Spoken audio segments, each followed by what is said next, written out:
No es diente por diente, dice Tolstoy, ni ojo por ojo, porque entonces nos quedaríamos chimuelos todos, o nos quedaríamos tuertos. Es el amor al prójimo, atender las causas. La paz es fruto de la justicia. Entonces,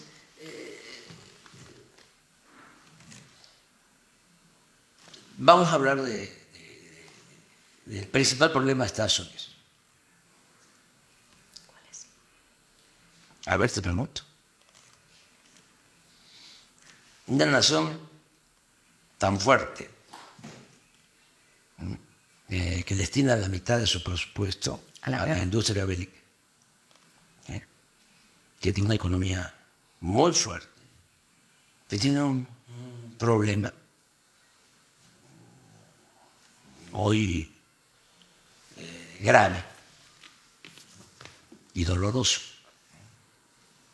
que nos deben de doler a todos, nos debe preocupar a todos. El consumo de droga, el fentanilo, que mata 100.000 jóvenes cada año. ¿Cómo resuelves eso? Pues ellos proponiendo intervenir en México, ¿no? Eso no se Aunque resuelve con la fuerza. parecen bastante No. obvias las soluciones, ¿no? No.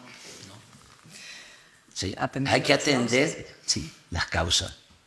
Sí. Hay que ver por qué el vacío de los jóvenes, por qué la opción por la droga, por falta de amor, por falta de apapacho. Sí. Porque hace falta una mayor integración en las familias. Hace falta revisar esa costumbre de que apenas son adolescentes ya se tienen que ir de la casa y no se vuelven a ver. Eso no sucede en México. Sí. Nosotros no queremos que nuestros hijos se vayan nunca de la casa. Por eso abusan. Pero digo, son cuestiones que tienen que ver con lo social, con lo cultural. Entonces, no es la fuerza, no son los robocots, no. ¿Nosotros qué hacemos aquí? Porque hemos podido enfrentar el grave problema de la violencia sin violar derechos humanos. Lo estamos atendiendo a los jóvenes que no eran atendidos. ¿Sabes? En ese pensamiento reaccionario, autoritario, se llegó a acuñar la frase de ninis para hablar de los jóvenes que no estudian, que no trabajan, como si fuese culpa de ellos, de manera despectiva. Nada más te doy un dato.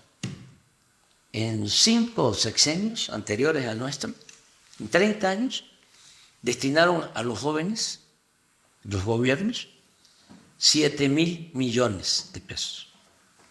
Nosotros nada más con un programa que se llama Jóvenes Construyendo el Futuro, en donde al joven que no tiene posibilidad de estudiar y no tiene empleo, se le da trabajo como aprendiz, trabaja formándose en una tienda, en un taller, en una empresa, en el campo, en la ciudad.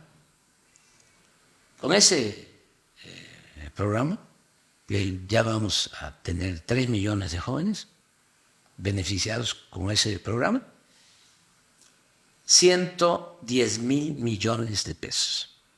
Contra 7. Contra 7.000 en 5 años. Pero si a eso le sumas que hay más de 12 millones de jóvenes becados, desde preescolar hasta posgrado, jóvenes de familias pobres, más de 12 millones, ¿sí?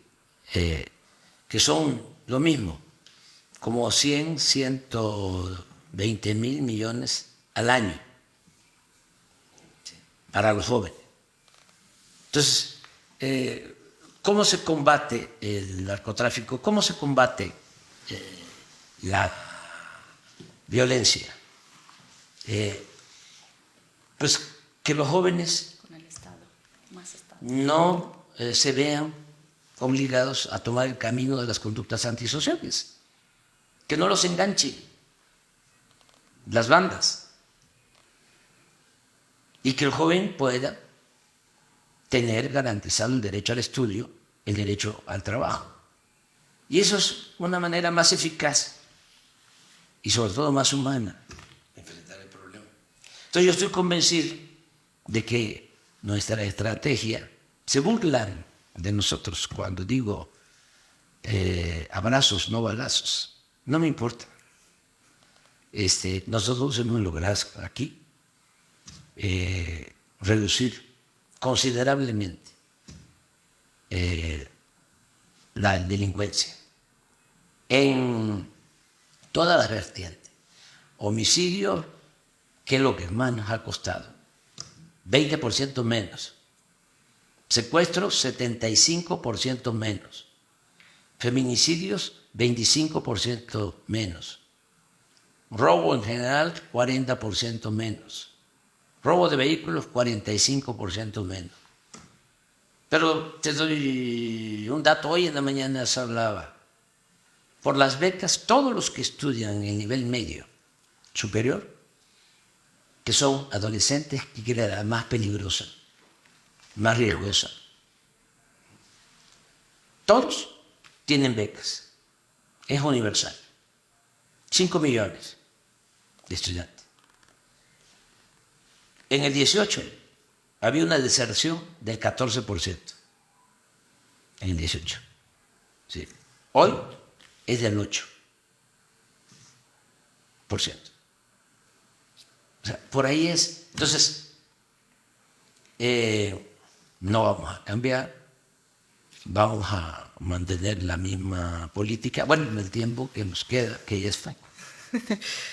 Durante su mandato hizo varias propuestas a la ONU, como el Plan contra la Pobreza Global, o decretar una tregua en las guerras entre Rusia y Ucrania.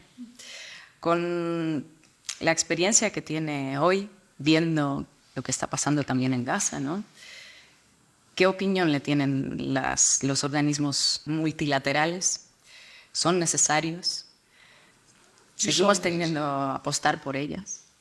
Porque en el caso de Gaza, por ejemplo, no vemos que hace falta haga efecto. Sí, hace falta más energía. O sea, ¿solo energía o quizás hay países con más activismo político, por parte? más claridad de parte de los dirigentes de la ONU? Porque está convertido ese organismo en un florero, está de adorno. O sea, no puede ser que no detenga, ¿no?, una guerra, no puede ser que no pueda convencer a las potencias de que se debe de buscar una salida negociada en las confrontaciones que se están dando en el mundo. En el caso de Rusia y Ucrania, yo proponía una comisión negociadora, una comisión de paz. Proponía yo al Papa Francisco, proponía yo a Modi y proponía al secretario general de la ONU, Guterres, que los tres buscaran detener la guerra, porque no es un asunto de los gobiernos, no es un asunto de los de arriba, es un asunto del pueblo. Es lo que siempre sostengo con relación al infame bloqueo a Cuba, que no es afectar al gobierno de Cuba, es afectar al pueblo de Cuba. Además de que es un abuso de actitud arrogante, medieval, bloquear a un país. Su estrategia es retrógrada. Quieren, ¿sí?, que sufra el pueblo, ¿sí?, para que el pueblo se rebele en contra de su gobierno. Lo ven como un asunto político, ideológico. ¿Y dónde está lo humanitario? Entonces, ¿quién se atreve a bloquear para que no puedan comer o no puedan tener sus satisfactores básicos los cubanos? Eso es una gran injusticia, es una infamia. Pues es lo mismo, ¿sí?, las cosas arriba, los pleitos, los problemas, incluso de grupos armados. Y otras cosas el sufrimiento de la gente. ¿Y qué? Pueden matar a miles y pueden haber miles de refugiados y no importarnos. Y un señor que representa a una potencia bloquea una iniciativa para conseguir la paz. Eso está mal. Eso sí hay que cambiar. Pero se necesita más activismo político. Hace falta más política. La política se inventó, entre otras cosas, para evitar la guerra.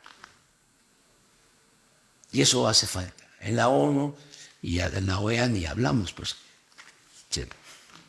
Está muy entregada. ¿Qué le diría el AMLO de hoy, al que ya le queda poco para gobernar? Al AMLO de 2006, que se presentaba la primera vez a las elecciones para dirigir México.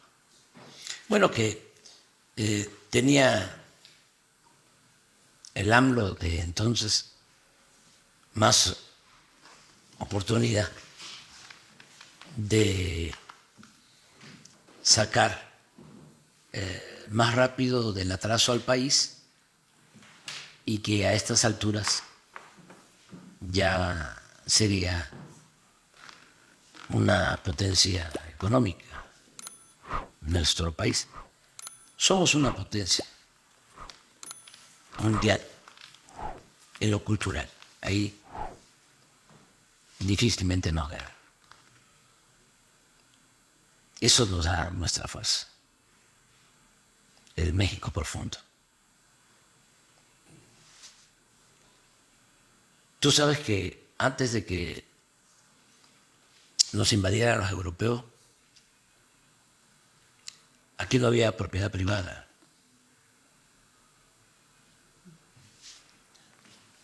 Aquí no había esclavitud. No había codicia.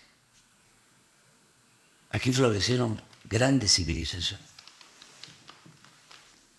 Entonces, son una potencia cultural. Y eso es lo que nos ha protegido y nos ha salvado. Siempre nuestra cultura nos salva de las calamidades. Bueno, pero ya seríamos, si el AMLO de 2006 hubiese llegado, o hubiese respetado su triunfo, porque sí ganamos. Me dijo un campesino de Michoacán: ganaste, pero no saliste. Sabiduría popular. Sí, bueno, hubiésemos avanzado más. Nada más que ahora el AMLO de ahora, pues ya es pues más experimentado. Ya han pasado unos años, conocí mejor al país, tengo la dicha enorme de conocer todo México. No es para presumir, pero no hay ningún mexicano que conozca todos los municipios del país. Entonces, ahora ya es mala experiencia, pero también no puede uno sentirse insustituible, no puede uno caer en el necesariato. Ese también es un error a veces. Necesariato. Sí. Entonces, cuando ya se piensa de que no hay nadie que pueda sustituirnos, ¿no? Ese apego, ¿no?, al poder, ese apego al dinero, ¿no? No. Terminar un ciclo y ya. ¿Cómo fue el 2005 con el subcomandante Marcos? Bien, llevábamos muy buena relación. Pero él no lo apoyó. No, porque él no cree como otros. Y Cuauhtémoc Cárdenas lo estuvo apoyando activamente tampoco. No, el ingeniero sí me apoyó, pero Marcos, como otros, no creían, no sé si siga pensando lo mismo, en que se puede transformar por la vía pacífica. Y se equivocaron. Ellos no apuestan o no apostaban a que por la vía pacífica electoral se podía lograr una transformación igual de profunda y de radical como las transformaciones que han habido en México, como la independencia, como la reforma y como la revolución. Sin violencia. ¿Sí?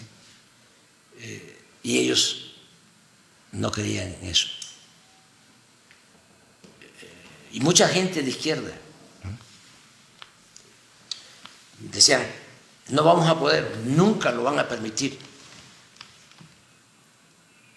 Y nosotros perseverando, porque sí se puede.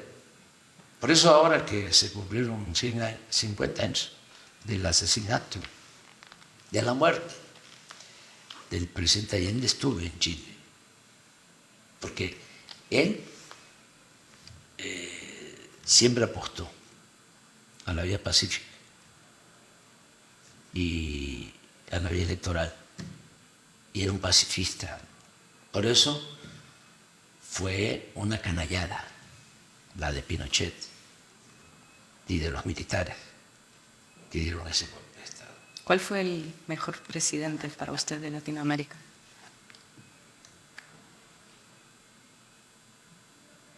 Allende, es el que más admiro. Allende, lo admiro mucho por su perseverancia y sus convicciones pacifistas. Porque todo el mundo, nosotros, yo estaba estudiando primer año en la Facultad de Ciencias Políticas, teníamos un maestro marxista, yo creo que todavía vive, Raúl Olmedo, y antes del golpe de septiembre de 1973, analizamos el caso de Chile con el libro El Estado y la Revolución de Lenin, en donde habla de que los cambios estructurales solo se pueden dar por la vía armada. Entonces llegamos a la conclusión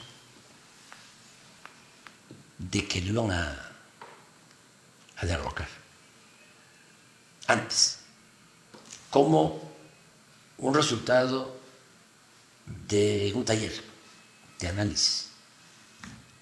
Entonces me dolió muchísimo, mucho, cuando me enteré de que se había dado el golpe.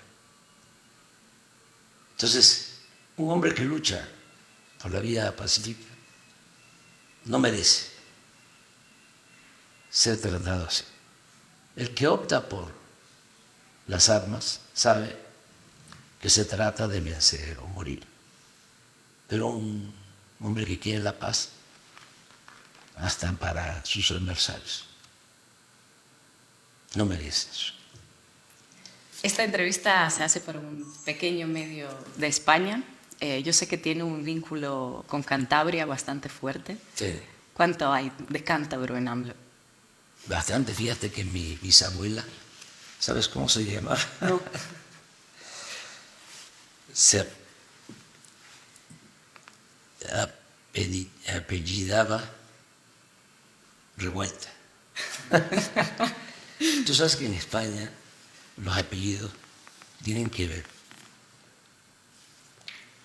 con la función o la labor que tenía la gente. Por eso es Zapatero. Por eso ¿Y la Revuelta? Obrador y Revuelta también. Entonces, pero tengo eso por el lado materno. Mi abuela, mi abuelo eran españoles. Pero por el lado paterno, mi abuelo y mi abuela eran de la cuenca del Papaloapa, de Veracruz. Y no creo yo en la raza, pero ellos tenían sangre indígena y afroamericana. Entonces, fíjate lo que soy y me siento muy orgulloso, porque por el lado materno, sí, de Cantabria, por el lado paterno, de la cuenca del Papaloapa, jarochos. Y yo soy de Tabasco, que es el estado más tropical de México, donde los ríos se desbordan, los verdes se amotinan y el calor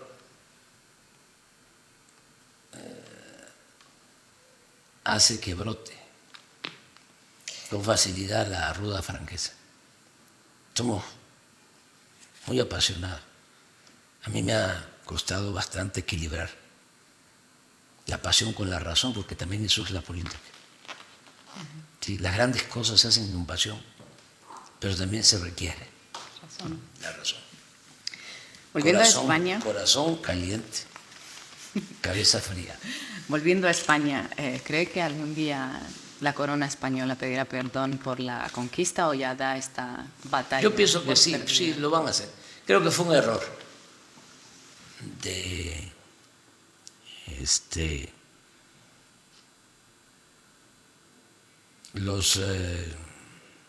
los reyes,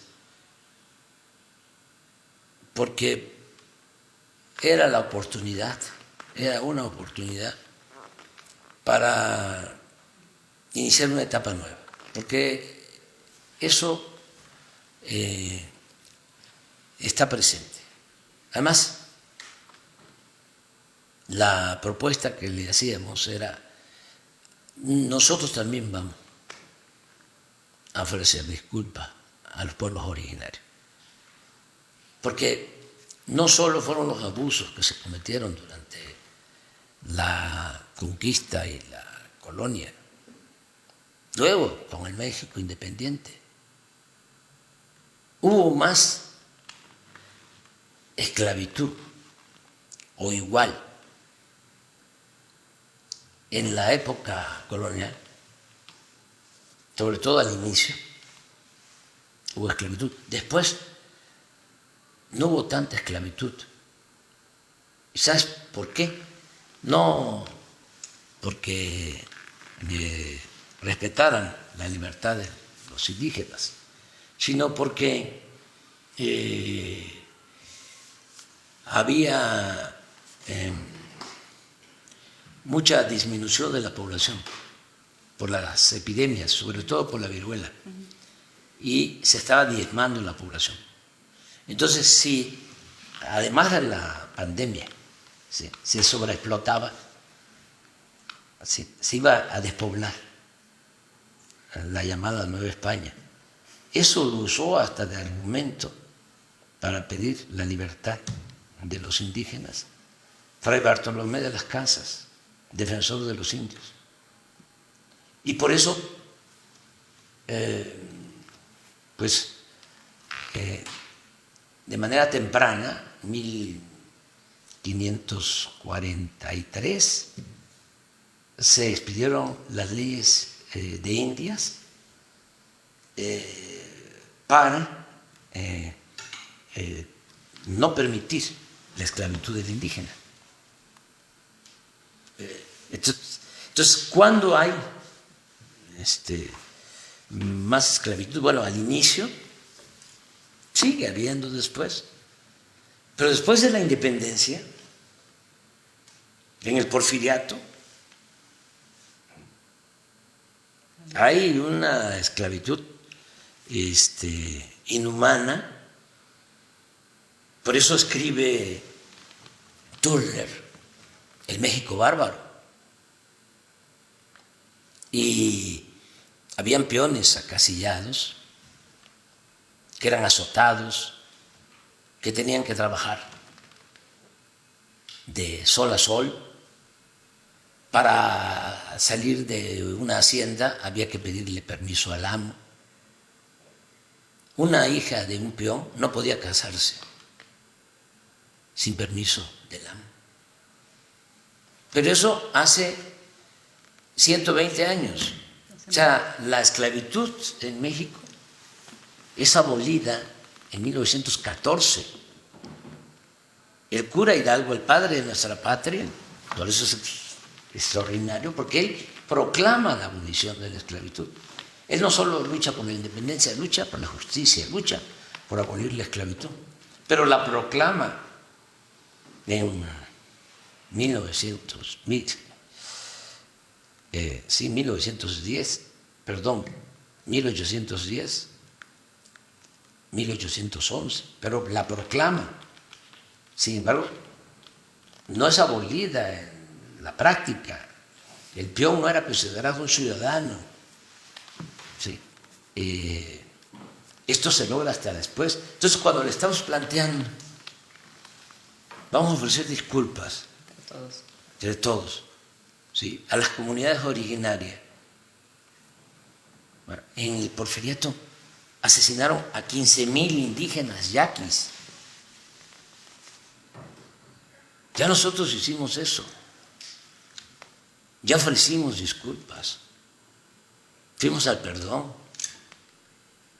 ¿Sí?, con los mayas, con los yaquis. Pero para los monarcas es arrogancia. Se sintieron ofendidos. Me mandaron ahí a sus escritores, a Vargas Llosa, que Aznar también. terminó, sí, en una situación muy lamentable, ¿sí? Ese gran escritor, ¿sí?, pero en política es una chiva loca. Y de Aznar, ni te cuento. Tú sabes, eso a lo mejor los españoles no lo conocen, pero Aznar tenía un secretario de Finanzas o de Hacienda que luego, ahora me voy a acordar de su nombre, por lo mejor tú vas a saber. Luego, por esas políticas, ¿no?, neoliberales en favor de la oligarquía que aplican en España y aplican en todo el mundo, y aquí en México no lo permitimos. Llegó a ser el presidente del Fondo Monetario Internacional. Sí, Rato. Rodrigo Rato. Rodrigo Rato. Ese Rodrigo Rato. Ese vino aquí cuando Calderón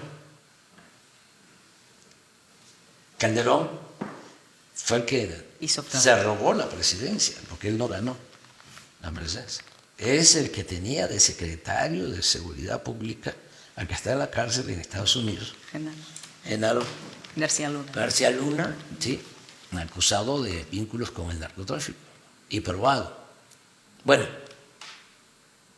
ese rato vino a festejar una reforma de Calderón en donde afectaba a los trabajadores al servicio del Estado, a maestros, una reforma de pensiones. Y vino a decirle, sígale adelante, falta la reforma energética, falta la reforma fiscal, faltan otras reformas que en realidad eran contrarreformas, todas en contra del pueblo. Luego me enteré que estuvo en la cárcel en España. Bueno, esa es la derecha, o lo que yo llamo el conservadurismo. Así son. Tú sabes que Felipe Calderón está en España. Bueno, está en España todos, sí, no sé qué. Salinas, Calderón, Peña Nieto, están todos en España. Sí. Algunos con ciudadanía y la visa de oro. Sí. Sí, los tres están allá. Ojalá y se queden allá más tiempo. Está dando últimamente muchas conferencias. Sí. Con lecciones de economía. Sí, puede ser que se vaya también allá a España, y que se queden allá por un buen rato. Salinas, el licenciado Peña y Calderón. ¿Sabes que Calderón está contratado por una fundación de Aznar? Están luchando contra el comunismo en América Mundial, Latina. Sí, son de... Aquí en México organizan... Sí. Dan pena ajena.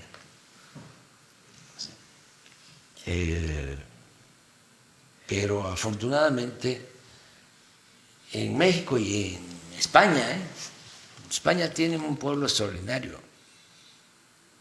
Yo tengo en pausa las relaciones con el gobierno español, pero el pueblo español es otra cosa. Tú sabes que hasta cuando más saqueaban a México, los españoles, en la época de la colonia, aun cuando el neoliberalismo también saquearon, y bastante. Pero cuando más saqueaban a México y se llevaban el oro y la plata a España, los beneficiados eran los de arriba de España. El pueblo estaba pobre, el pueblo español. Entonces, ese es un pueblo extraordinario, trabajador, un pueblo que merece respeto. Una cosa es su gobierno, su monarquía, y otra cosa es el pueblo de España. La decisión más difícil que ha tenido que tomar en estos años. No ha habido decisión difícil que recuerde que tenga así internalizada. No. Lo que más me dolió fue cuando hubo una explosión en un pueblo de Hidalgo, La Guaripa, porque nos dejaron estos corruptos establecido un sistema de robo de combustible. Huachicol. Así le llaman. Sí. Perforar los pozos y extraer las gasolinas. Y entonces se arraigó tanto eso que la delincuencia se llevaba pipas, pero permitían que el pueblo recogiera también gasolina en bidones y hacían como albercas. Rompían un tubo, salía la gasolina y ahí recogían. Y van a recoger gasolina y hay una chispa y una explosión y mueren más de 130. Eso me dolió muchísimo. Estaba yo en una gira y llegué en la noche y fue tremendo. Afortunadamente ya no hemos tenido. Sí, desgracias así. ¿Algo que le produce tristeza no haber terminado, cumplido, cerrado definitivamente? No, es que es un proceso y era mucho el atraso. Y a mí me tocó sentar las bases de la transformación. Ayotzinapa. Por ejemplo, Ayotzinapa, puede ser. El no encontrar a los jóvenes. Hasta ahora. ¿Cree que se va a saber? No hemos dejado de buscarlos. No hemos dejado de buscarlos. Y ya se han castigado a quienes han participado, pero lo más importante es encontrarlos. Y en eso estamos. Si tienes razón, esa sería una asignatura pendiente, sería algo que me dolería no resolver. Pero todavía tenemos tiempo y vamos bien. Es que fue una maraña. Cuando dicen que fue un asunto de Estado, sí fue un asunto de Estado, pero no porque el Estado haya mandado, ordenado, ¿sí?, desaparecerlos, sino porque el Estado encubrió. O sea, en vez de informar lo que había sucedido y de culpar a los responsables, inventaron la llamada verdad histórica. Entonces, incluso encubrieron cuando tenían que haber castigado desde el principio. Y por eso se hizo pues más difícil, más doloroso para los familiares y también más susceptible a la manipulación política. Porque ahí intervino desde el principio y siguen interviniendo. Ya lo vean. Este Instituto de Derechos Humanos. CIDH. CIDH. Sí, la Comisión Interamericana de Derechos Humanos, que no me da nada de confianza. ¿Por qué? Porque son muy tendenciosos y son de derecha, están al servicio de las oligarquías y de los gobiernos de derecha. ¿Qué le preocupa hoy a Andrés Manuel López Obrador que no le preocupaba cuando llegó a la presidencia?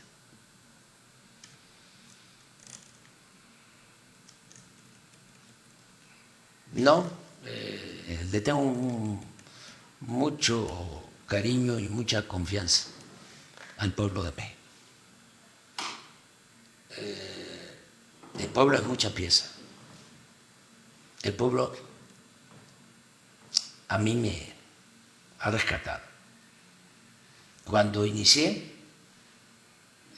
trabajando en comunidades indígenas, en la zona maya Chontal de Tabasco, y aprendí a trabajar a favor de los pobres. Y eso en 1977.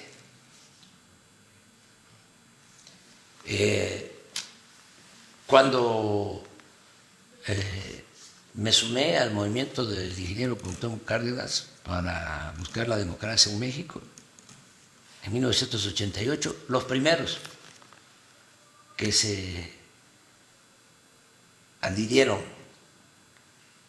que me apoyaron, fueron los chontales, fueron los pobres. Cuando fui candidato a jefe de gobierno en la ciudad,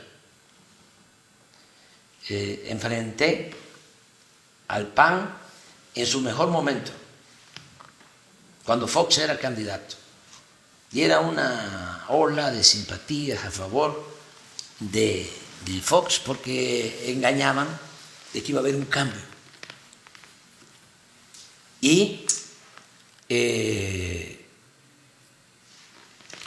aquí esa ola, ¿no?, nacional, sí, llegó y se metió hasta las colonias populares, las colonias más pobres de la ciudad. Y yo era candidato. Y gané con 3 puntos de ventaja. Que de suerte, si tarda más la campaña, a lo mejor no hubiese yo ganado. Pero ¿quiénes me salvaron? Los pobres. Aquí hay, antes se les conocía como delegaciones, ahora son alcaldías. La alcaldía más poblada y más pobre es la de Iztapalapa.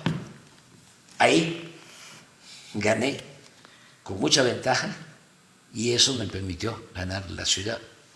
Luego, cuando era jefe de gobierno y que Fox, para que yo no apareciera en la boleta, me inventó, sí, un juicio, me fabricaron un juicio para desaforarme, destituirme. ¿Quién salió a la calle a defenderme? Bueno, porque me desaforaron.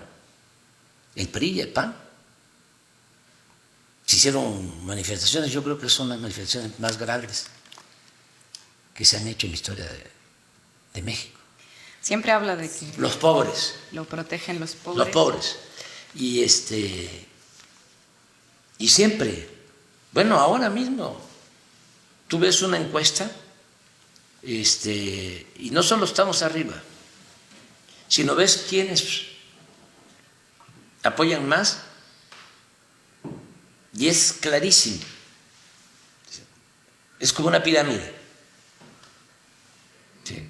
El apoyo lo tenemos en las bases. Presidente, si tuviese que escoger una medida, una decisión política, un momento del que está especialmente orgulloso, más orgulloso de esos 6 años, ¿cuál sería? El haber reducido la pobreza, a pesar de la pandemia. Presidente, muchísimas gracias por su tiempo.